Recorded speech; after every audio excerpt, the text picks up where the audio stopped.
Bien, y voy a compartir pantalla.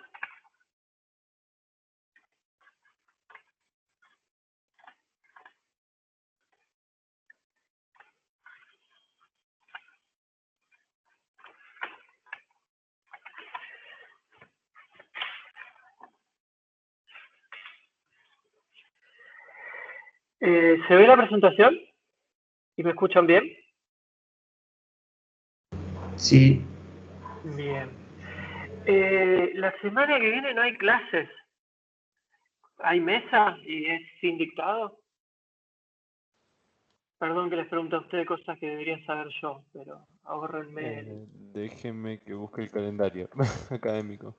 Me parece que, no sé si la semana que viene es sin clases y el próximo turno es con clases, o si son los dos con clases. Me parece que el que era con clases ya pasó. No. Yo tomé un examen hace poquito, pero ¿qué era en el turno de fin de julio? O sea, por lo que parece en el calendario, los que son con clase están con un borde negro, digamos, y la semana que viene, por como está en el calendario, no tiene ese borde negro. El que tiene un borde negro es en octubre, o sea que habría semana de exámenes con clase en octubre y la semana que viene sin clase. Claro, pero bueno, quería preguntar eso, digamos. Bueno, si es así, no hay clase. Yo vengo bien de todas formas. Yo acá estoy leyendo en el documento de la página de la Facu y dice 15 a 17, no, perdón, 15 a 17 del 9, quinto llamado a exámenes finales, y no dice nada más. Pero el de octubre dice sexto llamado a exámenes finales, entre paréntesis, con dictado de clase. Claro, Así los que son con dictado lo aclaran. Así que sí. si no aclara es porque no hay. Bueno, perfecto. Perfecto. No hay... Me tomo licencia el lunes que viene. No me viene mal porque el domingo estoy de autoridad de mesa. Así que voy a quedar con la cabeza quemadísima. Así que bueno, nos veremos recién el otro lunes. Como les decía, en mi caso no me preocupo porque vengo bastante bien con el cronograma, así que no habría problema. Bien, gracias Julio por devolverme al mundo real. Está bien, cuando quiera. Bueno, gente, la idea de la clase de hoy es dar la contrapropuesta a lo que eran los sistemas directos para resolver sistemas lineales que estuvimos viendo la clase pasada. Vamos a hacer un pequeño repaso respecto de algunos de los conceptos que trabajamos la clase pasada y después vamos a ir a esto que les decía, a esta contrapropuesta. Un sistema lineal es eso que tienen ahí, es un sistema de ecuaciones donde las incógnitas, en este caso x1, x2, x3 y x4, se encuentran en ecuaciones que son combinaciones lineales, ¿sí? de esas incógnitas. No hay operaciones no lineales, ¿sí? No se multiplican las incógnitas, ninguna incógnita está con una potencia diferente de 1 o en un logaritmo o en alguna otra operación no lineal, ¿sí? Entonces, las incógnitas simplemente están afectadas por un escalar y esas variables, esas incógnitas afectadas por los escalares, se suman o se restan y eso se iguala a un término independiente, generalmente se escribe a la derecha, ¿sí? de las ecuaciones a modo de igualdad, ¿sí? Esto podría estar en el lado izquierdo, pongamos el 16, podría decir menos 16 acá, igual a 0, ¿sí? Y ya está, sería equivalente al sistema. Ya habíamos dicho que ese sistema se puede condensar, y conviene muchísimo condensarlo, en una operación de tipo matriz vector, ¿sí? Donde A es una matriz donde tiene los coeficientes de esa combinación lineal, X, en este caso, al estar posmultiplicando la matriz, es un vector columna, ¿sí? donde tenemos las 4 incógnitas en este caso, y el B también es un vector columna, ¿sí? Que contiene los 4 escalares del término independiente, ¿sí? Y si escribimos en forma de matriz extendida, ¿sí? El sistema de ecuaciones se puede ver de esta manera, ¿sí? La matriz A con los coeficientes de la combinación lineal, ¿sí? Y una extensión que representa los escalares almacenados en el vector B, ¿sí? El vector X no lo escribimos porque entendemos que tiene la misma dimensión que B y que los nombres que pueden llegar a tener esas incógnitas son irrelevantes, ¿sí? A lo mismo que sea X1, X2, X3, X4 o que sea XYWZ, ¿sí? O el patito o chichumeque que a ustedes les ocurra. Entonces, esta representación matricial es quizá la más interesante y es la que nos permite darle un abordaje informático más o menos potente al tema de la resolución de sistemas lineales. Como dice ahí, algo muy importante son las dimensiones de esa matriz, ¿sí? Y habíamos elucubrado, habíamos definido, más que elucubrado, porque eso es una definición, de que el sistema A por X igual a B iba a tener solución, y esa solución iba a ser única, ¿sí? Iba a estar determinada e iba a ser única, siempre y cuando la matriz A fuera cuadrada y los renglones de A sean linealmente independientes, ¿sí? Cuando la matriz A no es cuadrada, podemos entrar en alguno de los casos donde la cantidad de soluciones es infinita o no existe una solución para ese sistema. O bien los renglones pueden llegar a ser combinaciones lineales de otros renglones. Habíamos visto que la reducción gaussiana era la herramienta que primero nos habían contado en nuestros cursos de álgebra de cómo resolver estos sistemas lineales. Y habíamos visto que esta reducción gaussiana tenía al menos estos 4 problemas que dicen acá. Y uno, o los dos primeros, eran que uno a la hora de hacer la reducción gaussiana usaba los elementos diagonales de esa matriz, y si esos elementos diagonales eran nulos o comparativamente muy bajos, nuestro algoritmo de reducción gaussiana se caía. ¿Sí? Había que interrumpirlo porque teníamos en el manejo de nuestros escalares una división por 0 que no podíamos resolver. Y algo que es intrínseco de la reducción gaussiana son los errores de redondeo, ¿sí? Al operar tantas veces y haciendo operaciones de tipo división y tipo resta, que son las más complicadas para los errores de redondeo, había un efecto de acumulación importante, ¿sí? Que se amplificaba a medida que la matriz se agrandaba y a medida que los valores diagonales eran comparativamente cada vez más bajos, ¿sí? Esos problemas de redondeo se amplifican muchísimo, ya sea con el tamaño de la matriz o, como dice ahí, con el mal condicionamiento de la matriz. Algunas estrategias que vimos respecto de la reducción gaussiana nos permitían reducir los dos primeros problemas respecto de los elementos diagonales bajos o nulos y los errores de redondeo. Esas estrategias no permitían lidiar con los dos problemas de abajo, que son el costo computacional, ¿sí? Y con las matrices mal condicionadas, ¿sí? Ya vamos a avanzar un poquito más en esto de qué son las matrices mal condicionadas. Profe, Sí. justo me acordé, no subió la presentación de la clase pasada.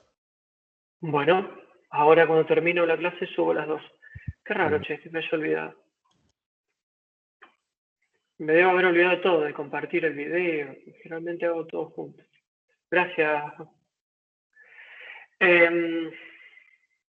Entonces, estas estrategias para reducción gaussiana nos permitían lidiar con estos dos primeros problemas, ¿sí? Los otros dos,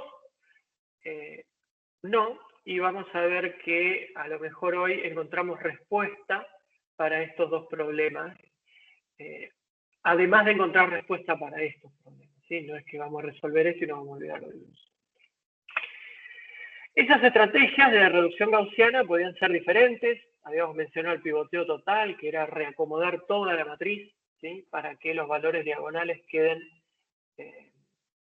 los mayores valores en valor absoluto de la matriz queden ubicados en la diagonal, y si era posible de manera ascendente, ¿sí? El mayor valor en el A11 y así A22, A33.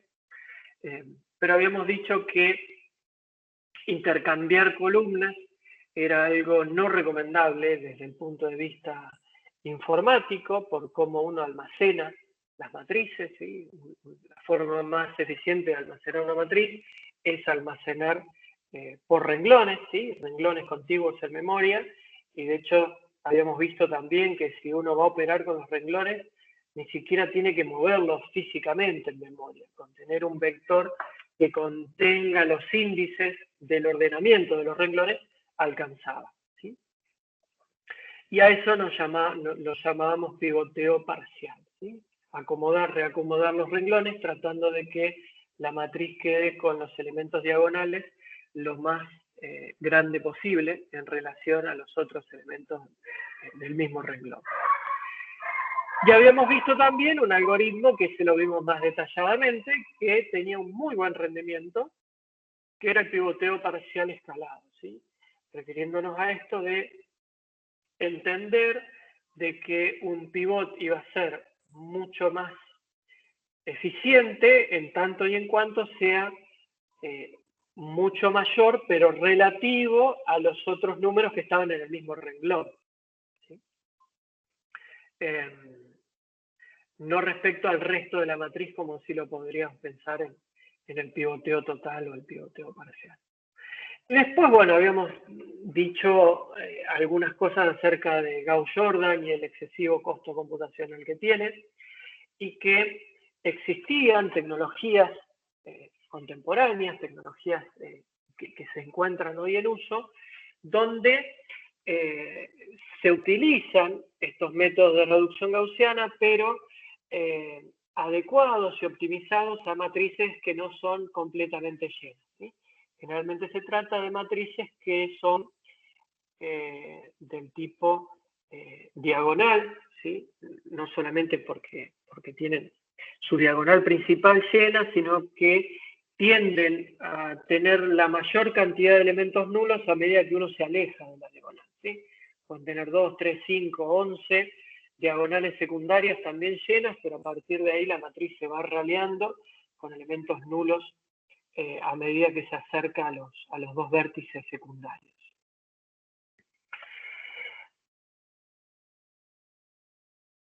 Ahí dice, bueno, ventajas, desventajas, problemas y estrategias de la reducción gaussiana, es todo lo que acabo de mencionarles recién. Insisto en el tema de los errores de redondeo. Hay que prestarle atención cuando uno empieza a trabajar con matrices muy grandes. Y después habíamos visto sobre el final de la clase que también existían métodos de factorización de las matrices y que eran extremadamente convenientes cuando uno sostenía la matriz de coeficientes y cambiaba el vector de términos independientes, ¿sí?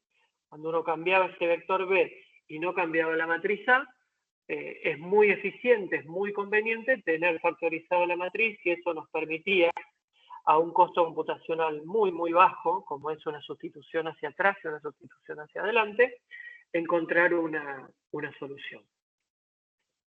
Estos métodos de factorización también se usan contemporáneamente, pero se venden, se presentan en forma de factorizaciones incompletas, ¿sí? Se hacen solamente algunos pasos de factorización LU para intentar transformar las matrices, ¿sí?, en estas matrices diagonales dominantes de las que yo les hablaba recién, ¿sí?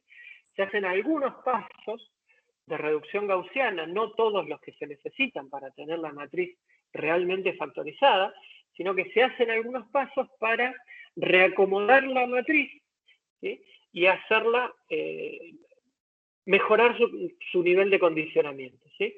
Hacer lo más nulo posible esos elementos que están lejos de la zona diagonal de la matriz. Entonces, a partir de eso, uno puede trabajar de manera mucho más eficiente con la matriz a la hora de aplicar otros métodos distintos de los que vamos a ver, distintos de los que vimos en la clase pasada y son los que vamos a ver ahora. Como dice ahí, lo que vimos en la clase pasada se conocen como métodos directos. ¿Por qué se les llama método directo? Porque es una secuencia de pasos cuya extensión ya está predeterminada, ¿sí? Si yo tengo una matriz de n por n, yo sé que tengo que hacer n pivoteos, ¿sí? Para despejar el sistema o para hacer una factorización LU, y a través de hacer todos esos pasos que ya están determinados, que ya estaban dados por el algoritmo que vimos. Tengo el algoritmo a mano acá. No tengo el algoritmo a mano acá, pero debe estar por acá.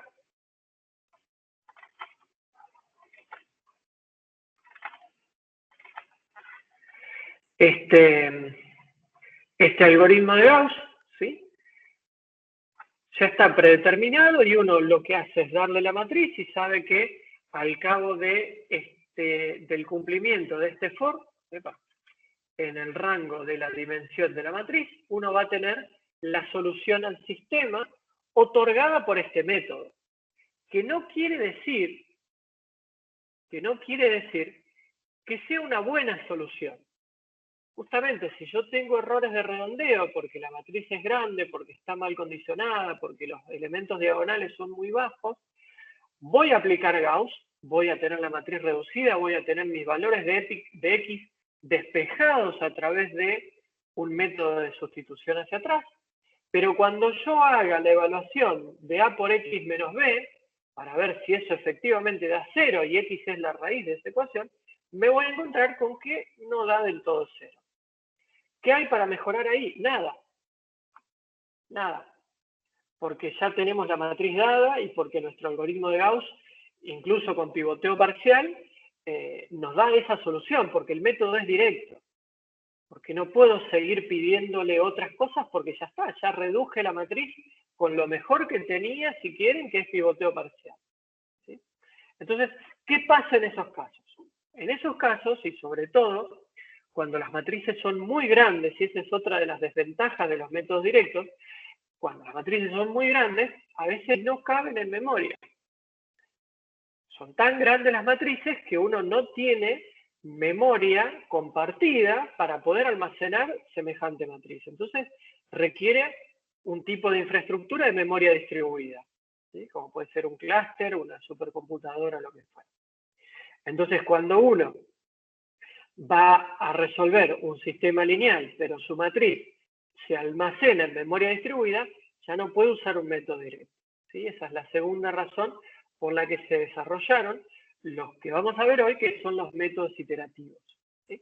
Vamos a ver métodos que a través de ir iterando, ¿sí? Como hacíamos con el método de Newton, ¿se acuerdan? Hacíamos iteraciones y en cada iteración vamos mejorando la calidad de la solución. Entonces, como vamos a medir en cada iteración la calidad de la solución, podemos decidir cuándo fue suficiente y dar respuesta a ese sistema. O también, como siempre, podemos decidir que el costo computacional ya está saldado y vamos a informar lo que podamos, ¿sí? ¿Ustedes se acuerdan? De manera general, o sea, para el cálculo de raíces, en este caso estamos calculando raíces, ¿sí? Tiene una particularidad esto de que el sistema de ecuaciones es un sistema lineal, pero en definitiva estamos resolviendo una ecuación de tipo A por X más B igual a 0, menos B igual a 0. ¿Sí? Entonces esto en definitiva entra dentro del esquema de cálculo de raíces, ¿sí? Pero vamos a resolverlo mediante un método iterativo. Entonces, la secuencia, si ustedes se acuerdan, era elegir condiciones iniciales, evaluar qué tan lejos esa X que teníamos estaba de nuestro objetivo, y en función de eso, analizar los diferentes criterios de corte, ¿sí? Si era posible medir el error, medir el residuo, ¿sí? Medir el costo computacional que ya hemos gastado, ¿sí? Y ver si el método diverge, ¿sí? Generalmente evaluamos el residuo. Si el residuo no mejora, es un indicador de divergencia. ¿Sí? Entonces, este mismo esquema iterativo es el que vamos a utilizar para los métodos iterativos de resolución de sistemas lineales. ¿Sí? Y vamos a trabajar ahora ya en cómo medir este residuo, que es algo que podríamos haber trabajado ya cuando vimos Newton para sistemas, y se me pasó. Y después, por supuesto, que vamos a hacer énfasis en los métodos. ¿Sí? Esto del residuo, ¿cómo lo medimos? Si ustedes se acuerdan, nosotros tenemos un sistema de ecuaciones que es A por X menos B igual a 0. ¿Sí? Cuando esta X sea aproximada y no la solución, A por X monio menos B, esto va a ser igual a un residuo. ¿Pero qué es este residuo que está acá? Es un vector. Es un vector porque X es un vector, B es un vector, A por X es un vector. ¿Sí? Entonces este vector residuo no me permite a mí del todo evaluar un criterio de corte, porque generalmente mi criterio de corte es si la tolerancia es mayor en valor absoluto a un determinado escalar. ¿Sí? Generalmente está escrito así, o al menos lo habíamos escrito así en la mayoría de los algoritmos iterativos que usamos, por ejemplo, para Newton, para secante, o lo que fuera. Eso no está acá. Pero si vamos a esta clase, ¿sí? Si se acuerdan, fíjense, acá como criterio de corte tenemos que el valor absoluto del último residuo es mayor que la tolerancia. ¿Sí? Pero esa tolerancia viene dada en forma de un escalar. Entonces, ¿cómo congeniar esa naturaleza vectorial, ¿sí?, del residuo con esa naturaleza escalar de la tolerancia? Para eso vamos a emplear una operación de reducción de la dimensionalidad, ¿sí?, que se conoce como norma. ¿Qué es eso de la reducción de la dimensionalidad y de la norma? Ahora vemos. Si quieren, acá está reescrito el vector residuo y acá está escrita una versión de las normas P, se conocen así como norma P. ¿Sí? Me podría haber puesto una P acá en lugar de la K para ahorrarme la declaración. La norma P consiste en esto que está acá. ¿Sí? Uno tiene un vector de dimensión n, ¿sí?, o n más 1, fíjense que acá la sumatoria va de 0 hasta n. Entonces lo que hace es sumar todas las componentes de este vector evaluadas a un exponente k, y una vez que sumo todo, saca la k raíz de todo eso. ¿Sí? La que seguro conocen, la que seguro pueden rescatar de algún lugar de su cerebro, es la norma 2. La norma 2 o norma euclidia, ¿sí?, la que marca la distancia entre dos puntos en el espacio. La norma 2 lo que hace es sumar la distancia al cuadrado, y una vez que están sumadas, saca la raíz cuadrada. En ese caso, el valor de k es 2. ¿Sí? Pero esto se puede definir de manera genérica para cualquier valor de k mayor o igual a 1, y se puede definir ad hoc para el valor de k igual a 0. ¿Sí? Esta norma tiene que, justamente para cumplir con la definición de norma, ¿sí?, como dice acá y hablamos recién, es una reducción de la dimensionalidad porque pasa de una entidad que vive en un espacio de R a la n a un espacio en R.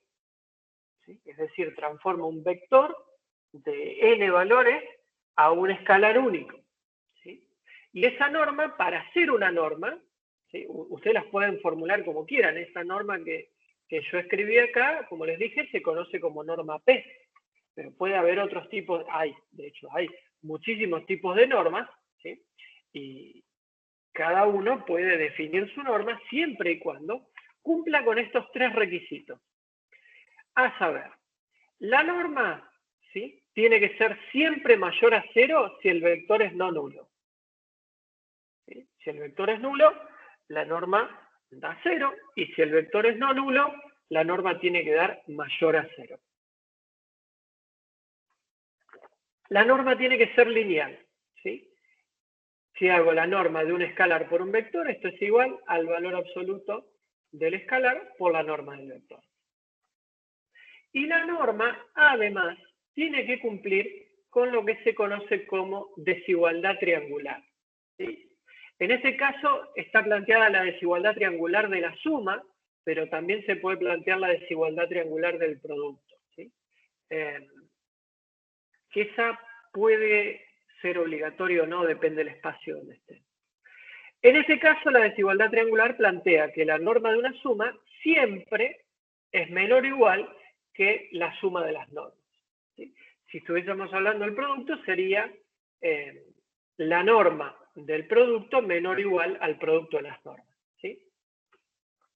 Igual ahí hay que ver qué tipo de producto estamos hablando. Por eso creo que no lo escribí, porque el producto entre dos vectores puede originar una matriz, ¿sí? Y ahí tendremos que definir una norma de una matriz, que es otra cosa que vamos a definir dentro de un rato. Pero estas son las tres condiciones para una norma vectorial, ¿sí? Para poder sacar la norma de un vector. Y acá, como les decía, hay ejemplos. Está la norma 0, ¿sí? La norma 0 está como forzada su definición, entonces no tiene la raíz. Directamente uno tiene, pero mira qué inteligente, escribí R de este lado y E de este lado. Bueno, esto es C o R de este lado, imagínenselo.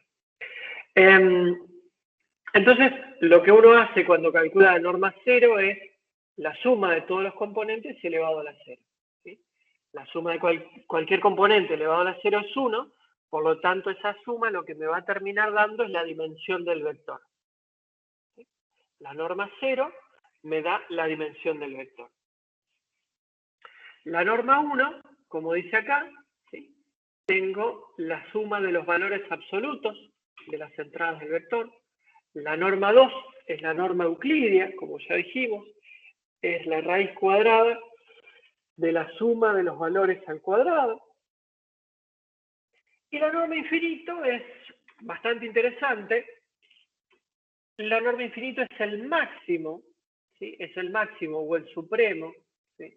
Pongamos supremo, es un poco más acertado. El supremo de todos los componentes del vector, ¿sí? Si ustedes, por ejemplo, agarran un vector, sacan la norma 1, ¿sí? Es decir, la suma de los tres, ¿sí? Les va a dar más o menos no, algo que es el triple del promedio, si quieren ustedes, entre esos tres valores. Cuando hacen la norma 2, el valor que les va a dar es más alto y va a tener más peso en esa cuentita el más alto de los tres valores. Y así, a medida que ustedes van agrandando el valor de la norma, el mayor valor va a tener cada vez más peso en el valor de la norma, ¿sí? Y en el límite, cuando ese número tenga infinito, el único que va a tener peso es el mayor de todos esos valores. Si hay más de un máximo, ¿sí? Por eso va a ser el supremo, ¿sí? El supremo de ese conjunto de valores va a ser el que va a regular cuánto vale la norma a medida que vayamos agrandando el orden de esa norma, ¿sí? Cuando tendamos a infinito, vamos a quedarnos solamente con el supremo. Entonces, en particular, la norma 2, ¿sí? Es la que se usa con mayor frecuencia para evaluar el residuo, ¿sí? Para evaluar el criterio de corte, en realidad, pudiendo comparar el residuo, que es un vector, con la tolerancia, que es un escalar. Profe, una pregunta. Sí, dime. La norma 2, ¿no es lo mismo que el módulo? ¿O capaz estoy recordando mal, parece? Sí. Ah, ok. Sí. Por eso les dije que era la norma euclidia, que ustedes recordaban, que era la distancia entre dos puntos. Si uno de esos puntos es tu vector y el otro es el origen, es la norma del vector. ¿Sí? Ok. Como les decía, a la hora de resolver sistemas lineales, la norma 2 es la más popular, es la que más se usa a los fines de poder hacer una reducción dimensional de ese vector residuo y poder compararlo con ese escalar, que es la tolerancia. Entonces, vamos a ver ahora que definimos esto respecto del residuo, vamos a ver ahora algunos métodos, ¿sí? Métodos iterativos para resolución de sistemas de ecuaciones lineales. La primera sugerencia, o lo primero que escribieron hace años aquellos calculistas del siglo XVIII, es este esquema de iteración, ¿sí? Tengo una matriz Q, que ya vamos a ver de qué se trata o qué características puede tener esta matriz Q, que me afecta a una posible solución en la iteración K más 1. ¿Sí? Y ese K más 1, X en K más 1, se calcula a través de hacer esta cuentita, ¿sí? Esa misma matriz Q, restándosela a nuestra matriz A, la del sistema lineal, ¿no? Acuérdense que el sistema lineal es A por X menos B igual a 0. Esa matriz Q restada con A por XK más B. Fíjense que si ustedes hacen el límite cuando la XK más 1 se parece a la XK, es decir, cuando su iteración ya está llegando a su fin porque no están pudiendo mejorar demasiado la solución, y es porque tanto la XK más 1 como la XK son buenas soluciones del sistema. En ese límite, ¿sí? Si ustedes reemplazan XK más 1 por esta K estrella, en ambos lugares, K más 1 y K, esto se va con esto, ¿sí? Entonces lo que me queda es el sistema original, ¿sí? Quiere decir que este esquema iterativo, en el límite, cuando realmente converge y la XK más 1 se parece muchísimo a la XK, recuperó la solución exacta al sistema original. ¿Sí? Bien. ¿Qué opciones hay para definir entonces esa matriz Q? ¿Sí?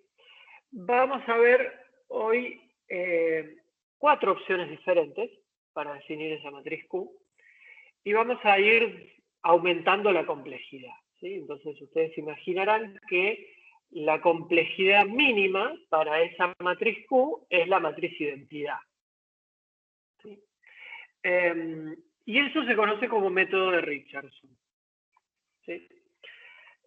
Bueno, acá hay unas cuentitas de cómo definir estos dos operadores, el L y el H, pero no vienen al caso. Vamos a seguir con esta estructura que teníamos acá, definiendo la matriz Q.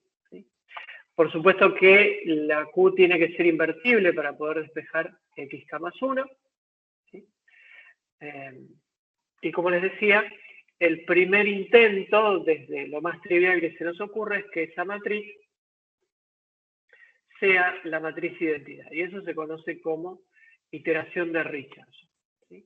Fíjense que si ustedes hacen el reemplazo de esto que teníamos acá, ¿sí? X de K más 1 igual a XK menos Q a la menos 1 por A por X más Q a la menos 1 menos B. ¿Sí? Este es el esquema de iteración que tenemos cuando lo despejamos, ¿sí? Cuando pasamos la inversa de Q al otro lado. ¿Sí? Y eso es lo que está programado acá, ¿sí? X más la Q inversa por B menos la Q inversa por A por X. ¿Sí? La Q inversa es una matriz que se la tengo que pasar acá, en este esquema que después vamos a usar en algunas pruebas que vamos a hacer.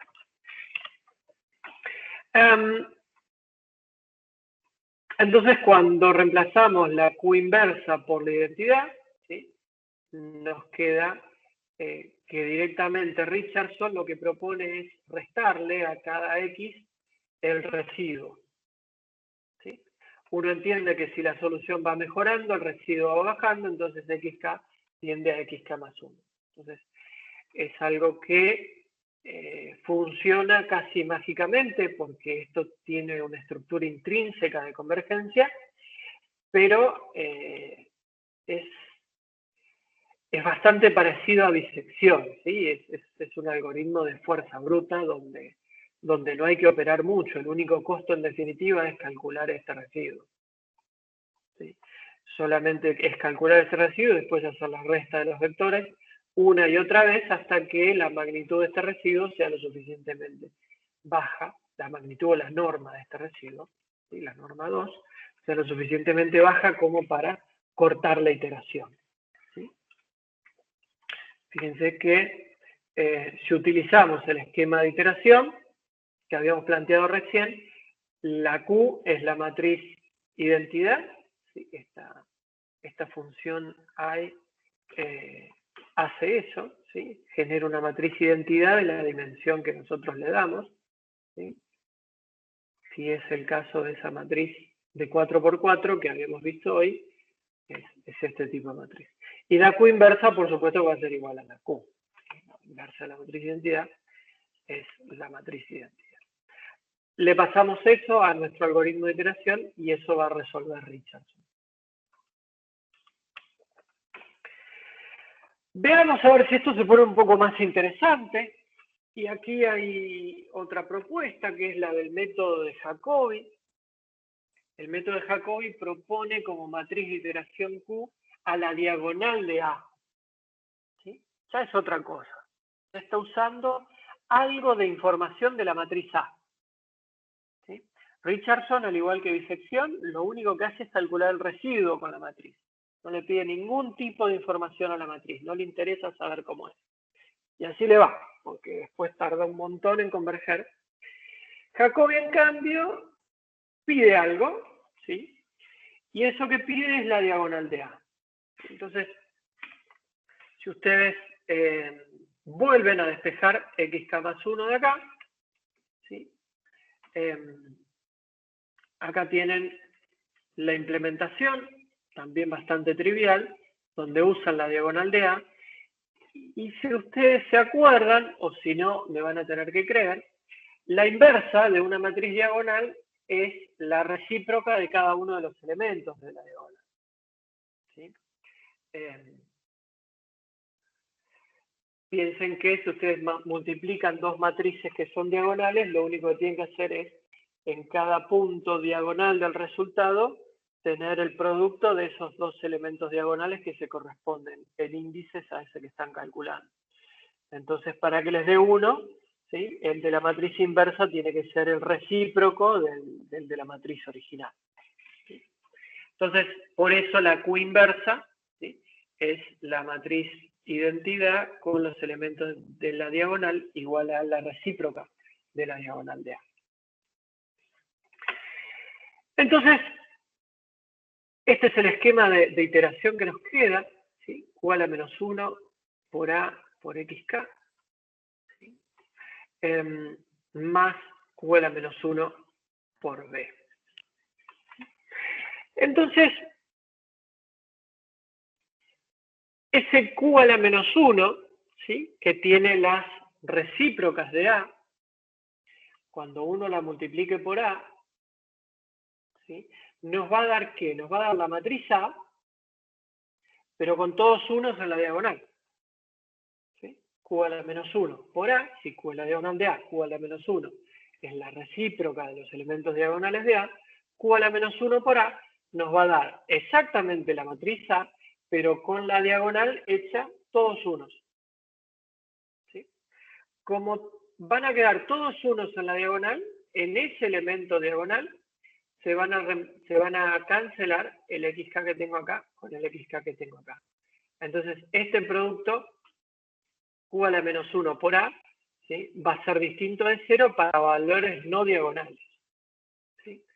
Q a la menos 1 por B es directamente B dividido el elemento diagonal de A. Entonces,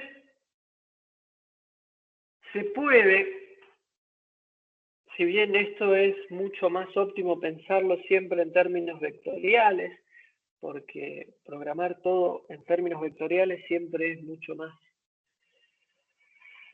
económico en términos de tiempo para debaguearlo, pero también económico en tiempos de recurso computacional, porque hay muchos programas y muchos lenguajes que ya están adaptados a lidiar con vectores, entonces es mucho más óptimo.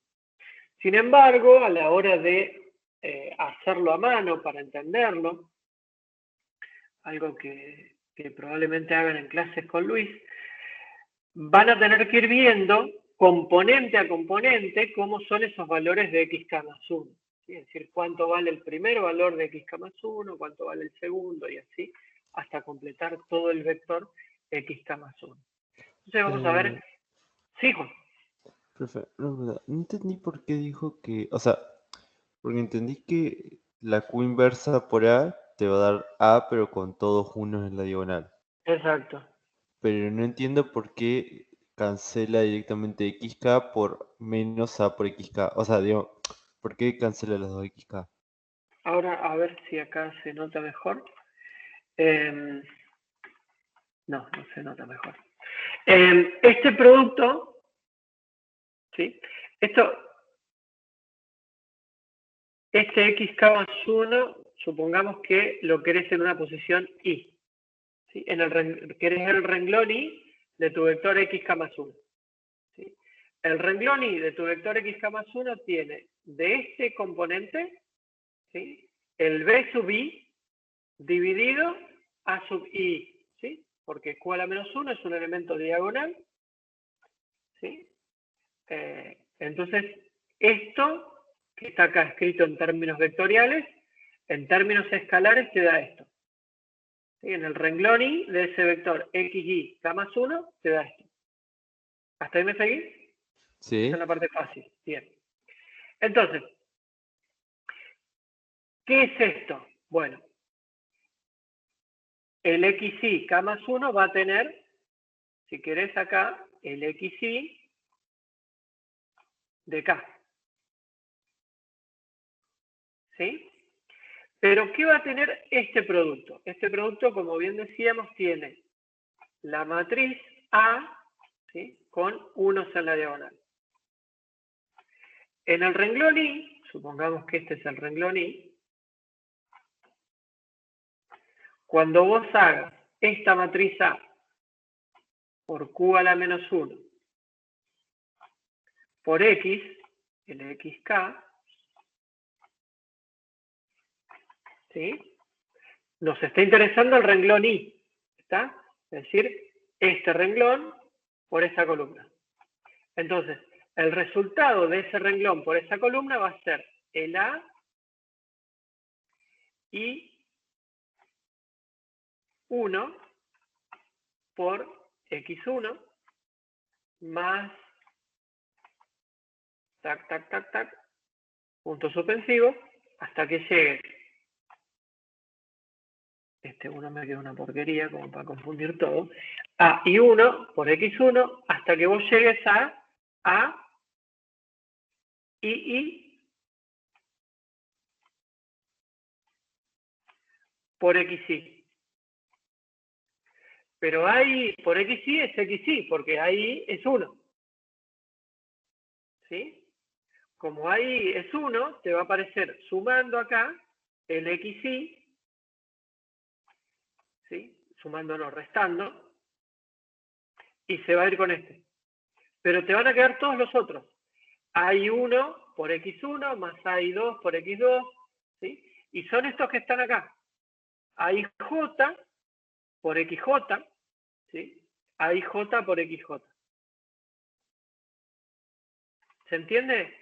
Si querés a esto, hay que agregarle más el XY de K menos el A y por XY de K. ¿Sí? Como este AI vale 1, este y este se cancelan. Y te Claro, quedan todos los... básicamente las sumatorias esas son todos los elementos que no se encuentran sobre la diagonal, digamos. Exacto, fíjate que la sumatoria va de j igual a 1 hasta i menos 1. Y de j igual a i más 1 hasta n. ¿Sí? Por eso está dividida en dos la sumatoria. Porque Sí, sumo sí. todo lo que está antes de la diagonal, el de la diagonal no lo sumo porque sé que se me cancela con el x y me da 0, y después sumo todo lo que está por debajo de la diagonal. Claro, claro. Ya está. Ahí se entendió. Bien. No, igual estuvo buena la aclaración, capaz que estaba yendo demasiado rápido. Entonces, esa sería la cuentita, ¿sí? La cuentita para calcular componente a componente cuánto me va dando, según el método de Jacobi, cada uno de los componentes del nuevo vector X en iteración K más 1. Entonces, uno de los motivos para tener separada esta sumatoria en dos partes, ¿sí? Lo que está por arriba de la diagonal y lo que está por debajo de la diagonal, ¿sí? Es, por un lado, ordenar esto que preguntaba Juan, de por qué se cancela el XY y por qué tengo estas dos cosas separadas, para entenderlo mejor. Pero además, para ayudarnos a pensar el método que sigue, que es el de Gauss-Seidel. El método de Gauss-Seidel es exactamente igual al de Jacobi, solo que se aprovecha de la situación de que los XJ que yo estoy utilizando por encima de la diagonal, ¿sí? Los que estoy usando por encima, es decir, entre j igual a 1 hasta i menos 1, ya los tengo actualizados para este paso de tiempo. O sea, yo el x i menos 1 de k más 1 ya lo calculé en el paso anterior. ¿Sí? Yo mi x, qué lindo que anda este mouse, y menos 1 de k más 1, ya lo calculé en el paso anterior, si yo estoy recorriendo mi vector de arriba hacia abajo. Entonces acá, en lugar de usar xk, ¿sí? xk en todos los valores que son menores a i, ¿sí? Para todos los j que van de 1 hasta i menos 1, puedo usar xk más 1, es decir, los valores actualizados. Que se entiende, no se entiende, se sabe y se demuestra que tienen mejor calidad que los xk. Los xk más 1 como solución son de mejor calidad que los xk. Entonces, lo que propone Gauss-Seidel es ir reemplazando, a medida que los tengo disponibles, todos esos valores de xj en la parte alta de la sumatoria. ¿Sí? Eso se conoce como el método de Gauss-Seidel. ¿Sí? Fíjense que simplemente se basa en cambiar acá, en la sumatoria de la parte alta de la matriz, los xj de k los cambio por k más 1. ¿Sí? Entonces voy utilizando valores actualizados y eso mejora considerablemente, ¿sí? La convergencia del método. ¿Cuál es la contra? Bueno, la contra es que está muy lindo hacerlo así, pero generalmente cuando uno quiere cosas eficientes las programa vectorial. ¿Sí? Entonces, programarlo vectorial es bastante más complicado que programar un Jacobi vectorial. ¿Sí? Se puede, no hay ningún tipo de problema, se puede, pero hay que amacarse un poquito para programar un Gauss-Seidel vectorial y eso eleva un pelín el costo que tiene. ¿Sí? Y después existe un último método que está pensado para matrices que están un poco mal condicionadas y pueden llegar a inestabilizar las iteraciones de Jacobi o de Gauss-Seidel, y es el método de Zorn. ¿Sí? Fíjense que esto que está acá entre corchetes, ¿sí? No es otra cosa que Gauss-Seidel. ¿Sí? Acá tienen el xk más 1, el xk, pero esto va multiplicado por un factor omega, ¿sí? Y a su vez ese omega, ¿sí? Está complementado con este otro factor, 1 menos omega por el x de la iteración anterior, ¿sí? Eso que se cancelaba en Jacobi y en Gauss-Seidel, acá lo vuelvo a meter, ¿sí? Lo vuelvo a meter con un peso complementario al que le doy a la otra parte, ¿sí? Si hago valer omega igual a 1, tengo Gauss-Seidel puro, porque esto es igual a 1, esto es igual a 0, y esto se va, ¿sí? Si le pongo un omega igual a 1/2, ¿sí? Esto empieza a pesar más o menos lo mismo, ¿sí? Y puedo irme también hasta 2, ¿sí? Puedo hacer que el valor de omega sea mayor a 1 y tener una especie de lastre, ¿sí? Que generalmente eso es lo que termina estabilizando los sistemas, una especie de lastre en donde le voy a restar, ¿sí? El xk de la iteración anterior, ¿sí?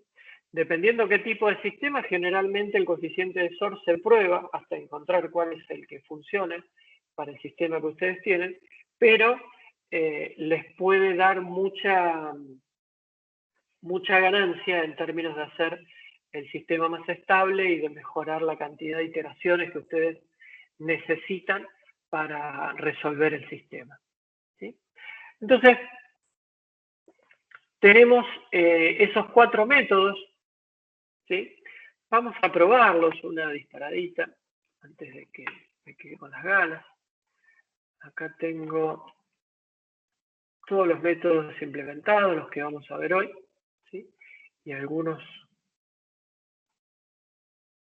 más.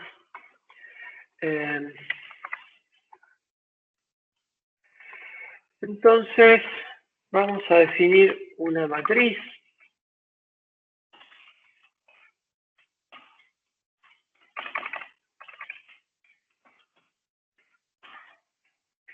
Vamos a definir esta matriz A, chiquitita, es de 3×3. ¿Sí? 1, 1/2, 1/3, 1/3, 1, 1/2, 1/2, 1/3, 1. ¿Sí?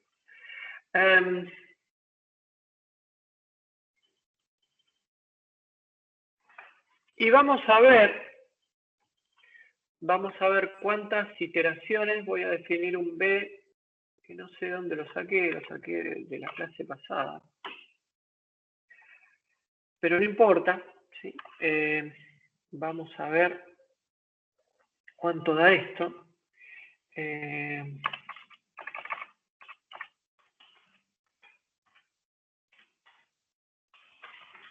Voy a usar este método, que es el método de NumPy, que mejor anda para estos sistemas chiquititos.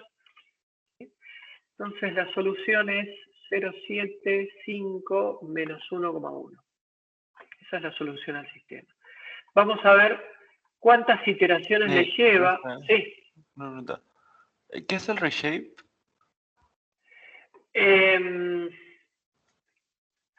Le acomoda la forma, sería el shape, ¿sí? Generalmente NumPy tiene un montón de asserts para que las dimensiones de los objetos con los que vas a operar coincidan.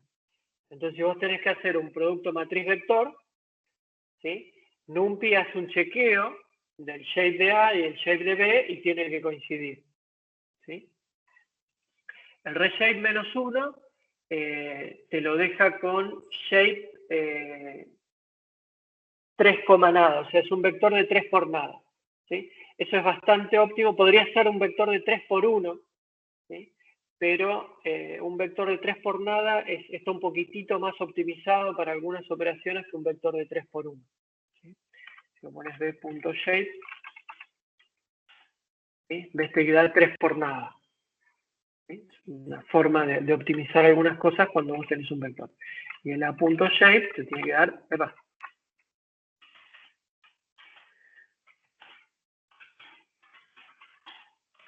3×3, ¿sí? Pero son cosas de programación. Creo que esto lo hice porque la implementación de gradientes conjugados que vamos a ver sobre el final de la clase es chillaba por algo. ¿qué les decía? Vamos a ver cuántas iteraciones le lleva a cada uno de los métodos, ¿sí? Converger. Vamos a decir a Richardson que resuelva con una tolerancia de 10 a la menos 5, ¿sí? Y si en 100 iteraciones no le alcanza, bueno, que juegue los botines. Como condición inicial, generalmente, cuando uno no sabe qué facilitarle, le da el término independiente, ¿sí? Si uno no tiene idea de cuál puede ser la solución, arranca dándole el término independiente. ¿Por qué? Porque lo otro sería darle un vector de ceros, ¿sí? Pero un vector de ceros también nos puede dar algún tipo de problema de estancamiento, entonces no es muy recomendable, ¿sí? Le damos un vector B y se debería ir acomodando. Entonces acá Richardson, bueno, nos encontró la solución, ¿sí? Esta es la tolerancia final, que está por debajo de 10 a la menos 5, y le llevó 72 iteraciones, ¿sí? Vamos a hacer lo mismo con Jacobi. Jacobi también le llevó 72 iteraciones, ¿sí? No mejoró mucho. ¿Por qué no mejoró mucho? Y fíjense, la diagonal de A son todos unos, ¿sí? No hay mucho para mejorar. A lo mejor Gauss-Seidel tenga algo un poco mejor para ofrecer.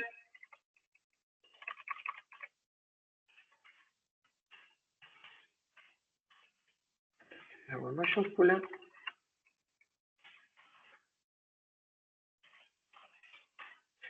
Gauss-Seidel anda más fuerte, ¿sí? 3 iteraciones.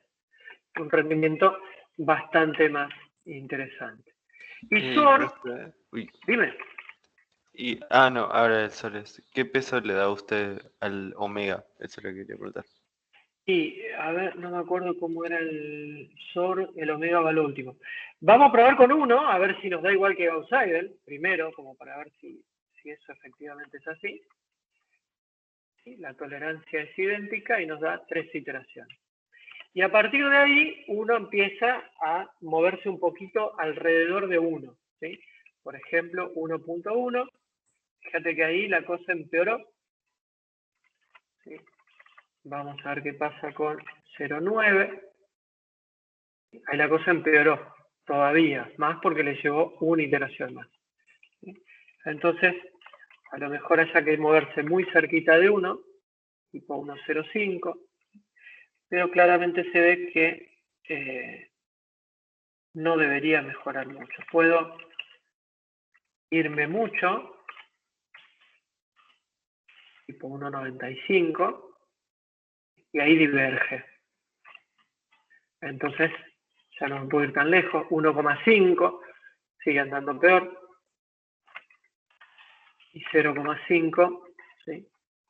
También es peor, pero no tanto, ¿sí? Entonces, para esta matriz, y es esperable, es una matriz de 3×3, que es muy chica, con todos unos en la diagonal, no debería tener demasiados problemas de estabilidad. Entonces, en este caso, el 1 es el que mejor rinde, ¿sí?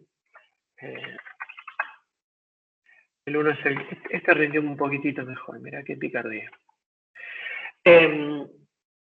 Pero en definitiva, Sor no tiene costo extra respecto de Gauss-Seidel. Luego fíjate que tiene el mismo B, el producto matriz vector con la parte superior, que acá se llama matriz M, producto matriz vector con la matriz N, ¿sí? La parte inferior, y después tiene esta litita extra, ¿sí? Que es sumar un vector, ¿sí? Porque esto es un escalar por un vector no tiene costo, y es sumar un vector con otro vector. Esto tampoco tiene costo si uno lo compara con estos productos matriz vector que están acá. Incluso con el cálculo del residuo, ¿sí?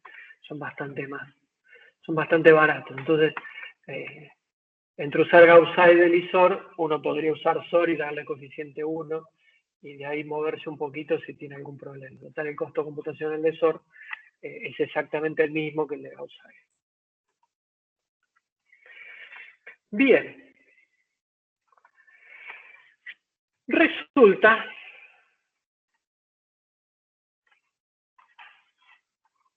presentación, acá está. Resulta que estos métodos, como vimos recién, a veces divergen, como pasó recién con SOR, que le dimos 1,95 al coeficiente. Entonces ahora vamos a ver un teorema que se conoce como el teorema del radio espectral, que propone algunas condiciones para que estos métodos para la resolución de sistemas de ecuaciones lineales converjan, ¿sí? O que uno ya sepa de antemano que no van a converger y se ahorra andar iterando con métodos que sabe que no van a funcionar. Para eso necesitamos definir norma de una matriz, ¿sí? La norma de una matriz, ¿sí?, se llama norma subordinada porque no es un cálculo directo, al menos en la definición. Se enuncia como está ahí. La norma de la matriz A es el supremo, ¿sí?, de la norma de A por X, ¿sí? La norma de A por X, vimos que es un escalar porque A por X es un vector, ya sabemos cómo calcular de la norma X, ¿sí?, para algún vector X, ¿sí?, para algún vector X cuya norma sea igual a 1. Entonces, esa Profe, matriz, sí, ¿cuya norma 1 sea igual a 1 o cuya norma 2 sea igual a 1? la norma que uses, ¿sí?, es la misma norma matricial que vas a usar. Vamos a ver después que hay normas matriciales, norma 1, norma 2, norma infinito. Ah, ok. La norma que vos decidas para tu matriz tiene que ser la misma que vos decidas para tu vector. Okay. No, pensé que capaz era la norma 1, entonces tenía que ser un vector de una dimensión, digamos. Por eso. Esa es la norma 0. Ah, perdón. Esa es la norma 0.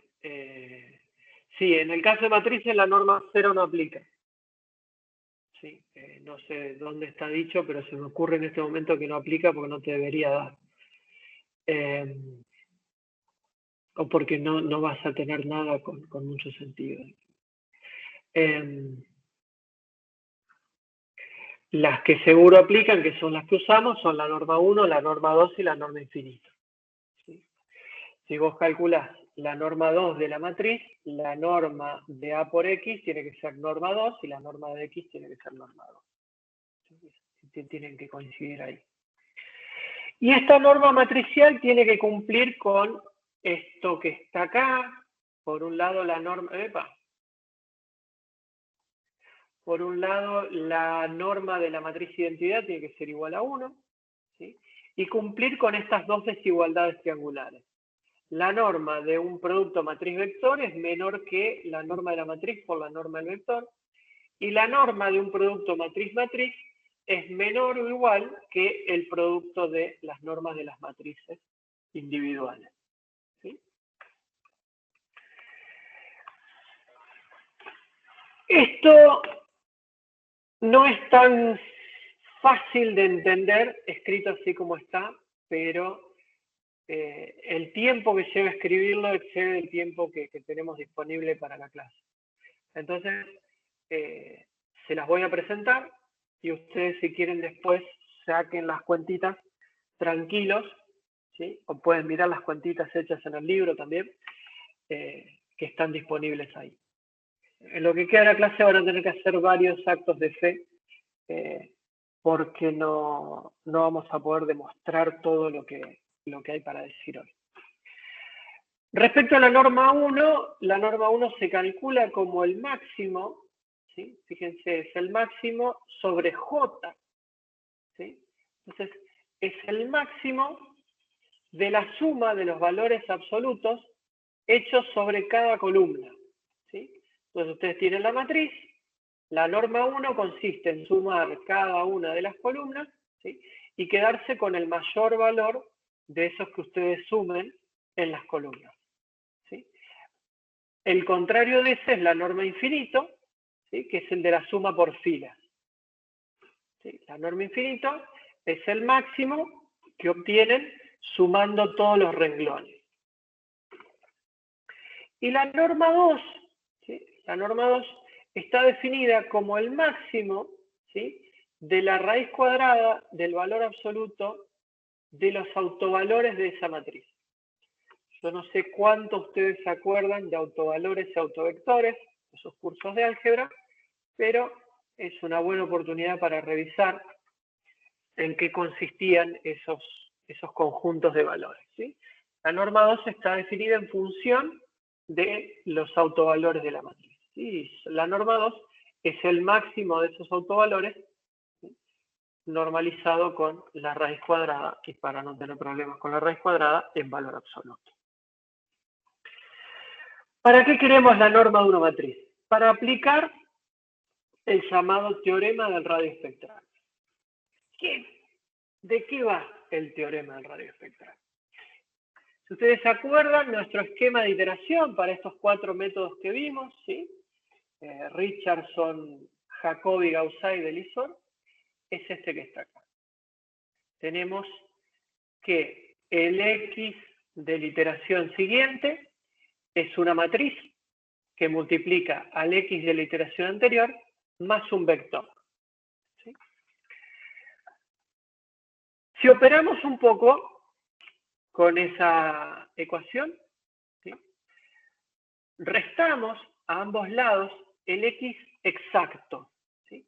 Si restamos el X exacto, acá lo que vamos a tener es el error, ¿sí?, el error en la iteración K más 1. ¿Sí? Es un ejercicio teórico, no tenemos el valor exacto, pues si no ya lo hubiésemos informado. Pero si restamos el X exacto a ambos lados, de este lado vamos a tener el error en la iteración K más 1. Y acá podemos empezar a agrupar. Este X lo voy a poner restando acá, ¿sí? Como lo estoy poniendo restando acá, adrede, estoy haciendo aparecer cosas en esta distributiva que antes no estaban. ¿Qué son esas cosas que aparecen? Son las que voy a aparecer para que se cancelen. Entonces, la identidad multiplicada por X, ¿sí?, la hice aparecer. Entonces, acá, como va a quedar Y por menos X, va a quedar menos Y por X, acá la pongo sumando. Después voy a tener Q a la menos 1 por A por menos X, me va a quedar más Q a la menos 1 por A por X, entonces esto lo pongo restando, ¿sí? Y nada, dejo el X que tenía acá. Y reagrupo esto que tenía, que me quedó acá, ¿sí? Tengo Q a la menos 1 por B, la identidad por X, Q a la menos 1 por A por X, menos X. Identidad por X es X, que se va con esta X que tengo acá. Entonces Q a la menos 1 lo puedo sacar como factor común, y esto me queda B menos A por X. Pero como X es la solución exacta, B menos A por X, ¿cuánto da? 0. 0. X es la solución exacta del sistema, entonces A por X menos B vale 0. Entonces también me saco de encima. Y fíjense qué belleza esto.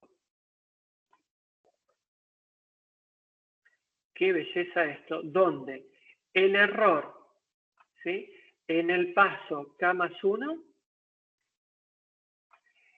es una matriz que es fija en todas las iteraciones, ¿sí?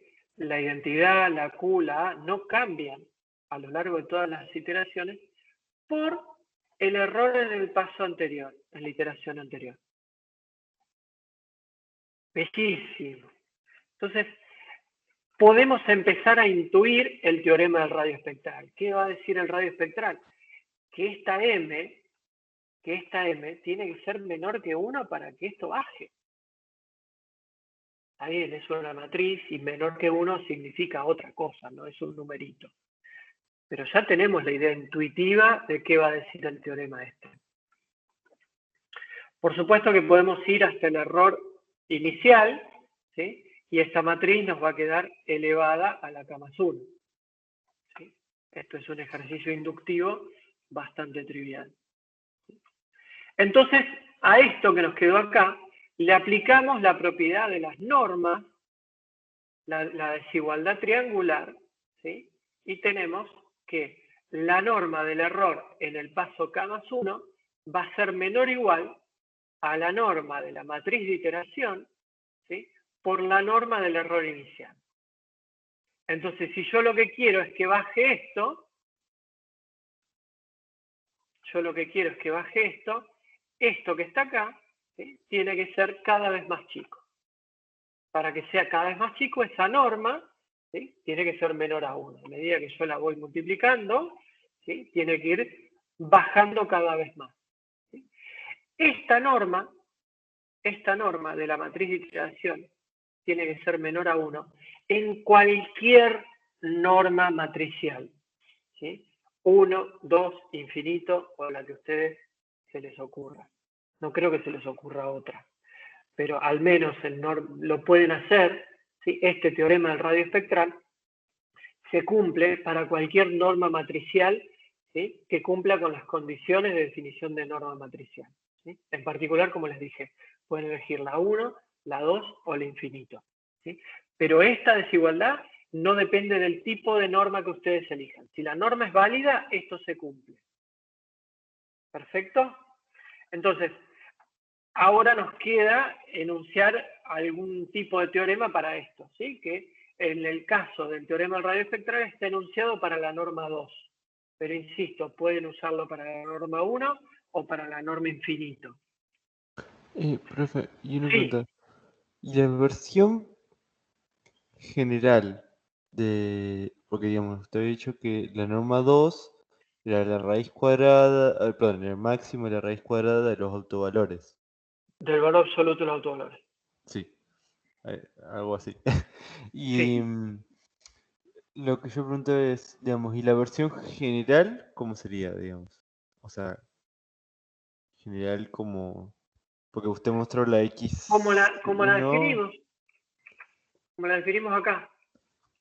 Vos deberías decir, bueno, la norma K es el supremo de la norma K del vector A por X para un X perteneciente a Rn, de manera que la norma K de X sea igual a 1. Claro. ¿Sí? Porque como luego lo habíamos hecho, habíamos definido la norma La 1. norma P. Claro. La norma 1, directamente la norma 1 de X es la suma de los valores absolutos de X. La norma 1 de A por X, ¿sí? Va a ser la suma de los valores absolutos de ese vector que te da el producto A por X, ¿sí? Y esa va a ser la norma 1 de A. ¿Está? Ok. Sí, Pero sí. el X tenés que acordarte de definirlo con norma 1 igual a 1. ¿Sí? Entonces, todos los valores de X tenés que acomodarlos para que la suma de los valores absolutos te dé 1.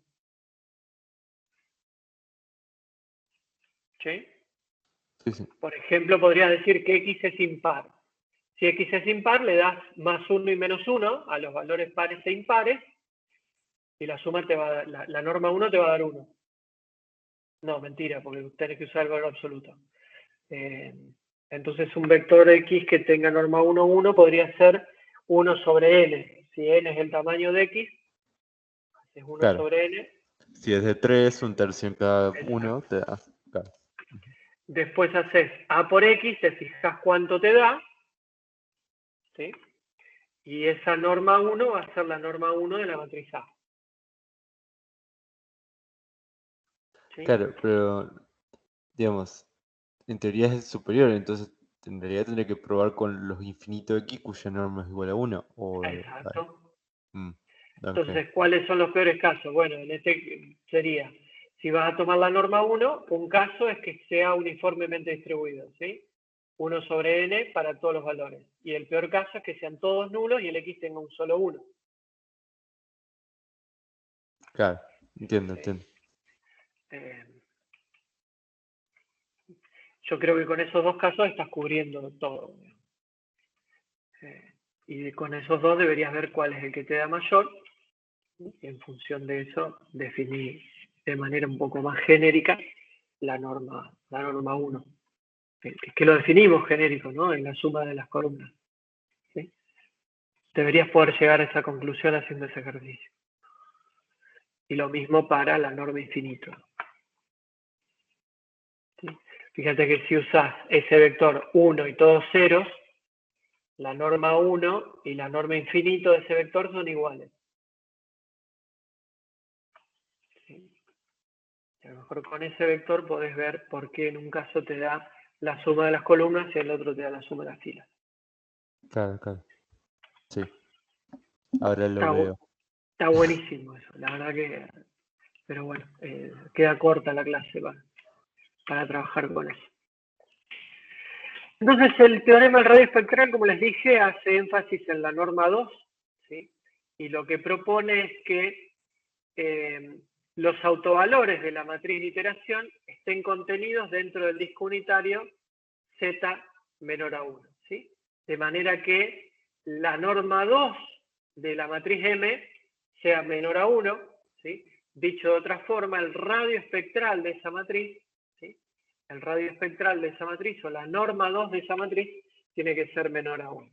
Si eso se cumple, cualquier secuencia iterativa de la que planteamos, ¿sí? Va a converger. ¿Sí? Cualquier secuencia iterativa de la que planteamos va a converger. Esto tiene corolarios que permiten aplicarse de manera práctica mucho más sencilla. Por ejemplo, si usamos en lugar de la norma 2, usamos la norma infinito, tenemos una gran condición para la convergencia de Jacobi y Gauss-Seidel. ¿Sí? Tenemos que asegurarnos de que la matriz A es diagonal dominante. ¿Qué quiere decir? Que en cada renglón el valor absoluto del elemento diagonal es superior a la suma de los valores absolutos de los elementos no diagonales. Si ustedes garantizan eso, garantizan la convergencia de Jacobi y de Gauss-Seidel, de cualquiera de los dos. Si eso no se cumple, puede que Jacobi y Gauss-Seidel no converjan, pero no se puede asegurar de que no van a converger. ¿Sí? Puede que a lo mejor, fíjense que esto tiene un mayor estricto, ¿sí? Esto que está acá es un mayor estricto. Pero si fuese igual, ¿sí? Que el elemento diagonal fuese exactamente igual a la suma de los elementos no diagonales, ¿sí? A lo mejor Gauss-Seidel sigue convergiendo. ¿Sí? Aunque no cumpla con esto, puede llegar a converger. Pero si cumple, seguro converge. ¿Sí? La condición para Sur es bastante diferente, ¿sí? Y lo que pide, ¿sí? Esta está relacionada de nuevo con la norma 2, y lo que pide de la matriz es que sea simétrica definida positiva. Si la matriz es simétrica, ya sabemos qué quiere decir, y quiere decir esto, que es igual a su traspuesta, y que sea definida positiva quiere decir esto, ¿sí? Que si yo agarro cualquier vector X distinto de 0 y hago este producto X traspuesto por A por X, eso me tiene que dar mayor a 0. ¿Cómo se demuestra que una matriz es definida positiva? Es complicado, ¿sí? No es trivial.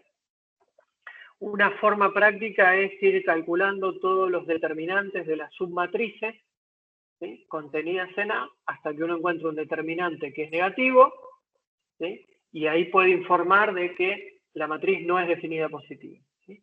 Pero en general es una operación que es cara de demostrar, ¿sí? A veces uno termina infiriendo que una matriz no es definida positiva porque no le converge un método, y no porque haya probado antes si la matriz efectivamente es simétrica definida positiva. A veces hay aplicaciones que son muy comunes y la gente hace el esfuerzo de pensar una matriz genérica para esas aplicaciones. Por ejemplo, casos muy conocidos en nuestro quehacer son las matrices que surgen de discretizar una ecuación de fluidos, como es la ecuación de Navier-Stokes.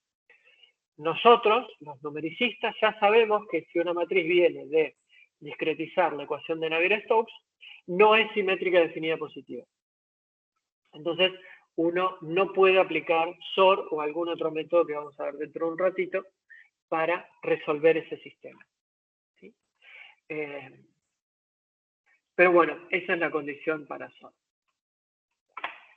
Y el último tema que me queda para estos 9 minutos que me quedan es contarles algo sobre los métodos iterativos basados en subespacios de Krylov. Estos métodos son el estado del arte, son lo que se usa hoy para resolver de manera muy eficiente grandes sistemas de ecuaciones lineales. ¿Sí? Jacobi, Gauss-Seidel y SOR se usan, pero se usan parcialmente, ¿sí? Así como hablábamos de factorización LU incompleta, ¿sí? Para precondicionar las matrices, ¿sí? Jacobi, Gauss-Seidel y SOR también se usan como precondicionadores, ¿sí? No se itera hasta resolver el sistema, se hacen algunas iteraciones, ¿sí? Entonces uno a partir de eso tiene una mejor aproximación a la solución y a partir de eso, una vez que entra en radioconvergencia, puede aplicar alguno de estos métodos iterativos basados en subespacios de Krylov que vamos a ver ahora.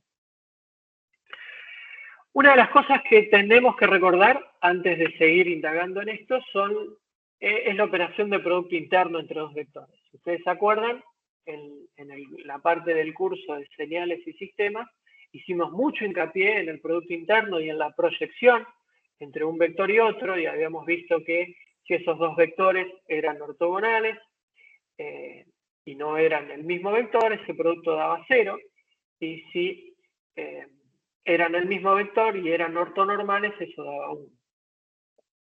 Ahora vamos a definir un producto interno definido en este subespacio de Krylov, distinto al producto interno clásico que habíamos definido en el primer semestre. ¿Cómo se define? Se define sobre el subespacio definido por la matriz A. Entonces, este producto interno entre el vector X y el vector Y en el subespacio de A va a ser el producto interno entre A por X como es matriz vector, es un vector, y Y. ¿Sí? O dicho de otra forma, X traspuesto por A traspuesto por Y. ¿Sí? Este es el producto interno, ¿sí? Que está proyectado en el subespacio de la matriz A. ¿Sí? Matemáticamente es esto, es el producto interno entre X y Y, pero en el medio le meto la matriz A para alterar esa condición de ortogonalidad entre los vectores. Esa ortogonalidad va a estar referida al espacio definido por la matriz A. Sigue siendo igual, si son ortogonales el producto da 0 y si son paralelos el producto da 1 o el máximo, digamos. Depende si uno tenga normalizado los vectores y la matriz. Eso generalmente no se hace, pero bueno. Lo importante es que da 0 cuando son ortogonales. Entonces, bueno, eso es lo que acabo de decir. El primer método, y el que les voy a hablar, es el método de gradientes conjugados. El método de gradientes conjugados se basa, ¿sí?, en tratar de encontrar cuál es el conjunto de esos vectores ortogonales, ¿sí?, que definen el espacio de A. ¿Sí? Todos estos B y BJ, de manera que dan 0 para cualquier combinación donde I es distinto de J. ¿Cuántos vectores va a haber? Y depende de la dimensión de A. Si A es de n por n, va a haber n vectores. No puedo tener más de n vectores linealmente independientes. Y si tengo menos, mi conjunto no va a estar completo. ¿Sí?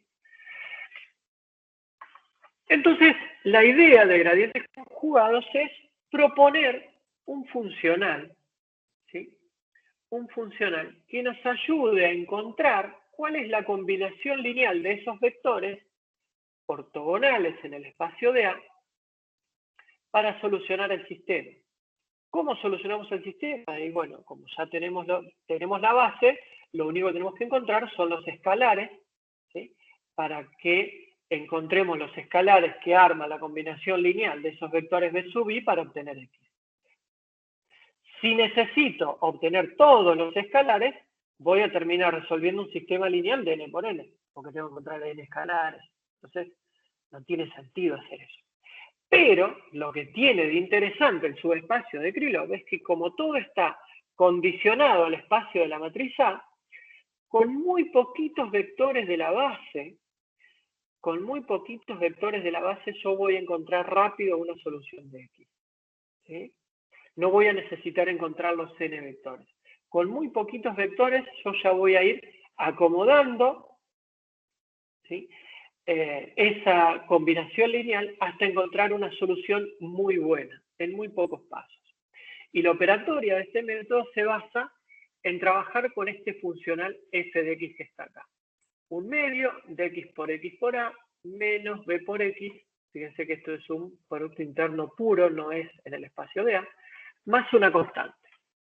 Si yo lo derivo este funcional, ¿sí?, esto funciona como si fuera un medio por x cuadrado, ¿sí?, por A, ¿sí?, porque si ustedes se acuerdan, esto es x traspuesto por A por x, ¿sí?, por un medio. Si hago la derivada de esto, ¿sí?, es como si fuera A por x cuadrado, entonces me queda 2 por un medio, 1, y me queda A por x. De manera que la derivada del funcional es el sistema. Entonces, si la derivada es nula, x es solución.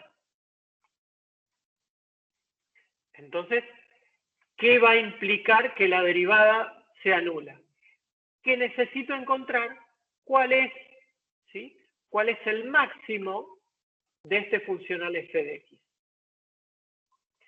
Y justamente como necesito encontrar cuál es el máximo de este f de x, necesito, ¿sí?, que esta derivada sea positiva, que este a por x sea positivo. Para que eso me dé positivo, x traspuesto por a por x tiene que ser positivo. Para que x traspuesto por a por x sea positivo, a tiene que ser simétrica definida positiva. Esa es la única restricción que tiene gradientes conjugados. Entonces, acá están las consideraciones que les hice recién, los n escalares, y la idea es ir construyendo, ¿sí? Como generalmente la matriz no es llena, es una matriz sparse, ¿sí?, la solución la voy a encontrar muy rápido en muy pocas iteraciones. Y en el peor de los casos, peor de los casos, al cabo de n iteraciones voy a encontrar la solución, porque esas n iteraciones van a resolver el sistema lineal de los n escalares que necesito para armar esa combinación lineal, ¿sí? Y eso es lo que acabo de decir aquí. Entonces, esos vectores, gracias a Dios, se encuentran muy fácil con lo que se conoce como el método de Arnoldi, ¿sí? A partir de dos vectores que yo ya sé que son ortogonales en el espacio de A, voy construyendo un tercer vector, con el tercero y el segundo construyo un cuarto, y así voy a ir construyendo vectores ortogonales que me van a ir acercando a la solución. Este es el algoritmo. Como ustedes ven, tengo una proyección de A sobre un vector P que inicialmente es el residuo. Tengo un escalar M, ¿sí?, que me va a escalar, que va a ser el primer escalar de esa combinación lineal. Y después al X lo voy acomodando con alfa P, ¿sí?, y al otro vector lo voy acomodando con alfa por A. Entonces, el costo de esta iteración está en este producto matriz-vector. ¿Sí? Esto es un producto vector-vector, no es caro, esto tampoco es caro. Y la norma de un vector tampoco es tan caro, es similar a esto. De hecho, esto es R por R, podría aprovechar este ρ, porque la norma de R es raíz cuadrada de ρ, lo estoy haciendo R por R acá. Entonces,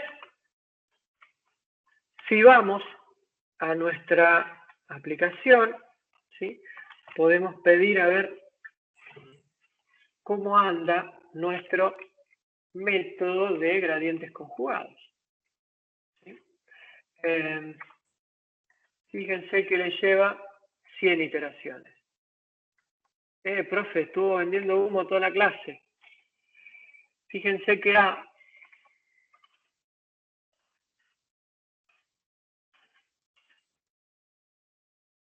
si bien A es simétrica, no es definida positiva. Por eso, gradientes conjugados no convergen. Acá tengo un método que se llama así, def-post. ¿Sí? A no es simétrica definida positiva.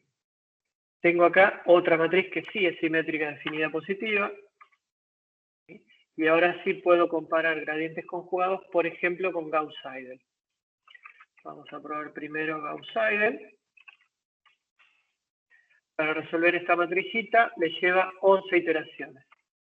Y vamos a ver cuánto le lleva a gradientes conjugados.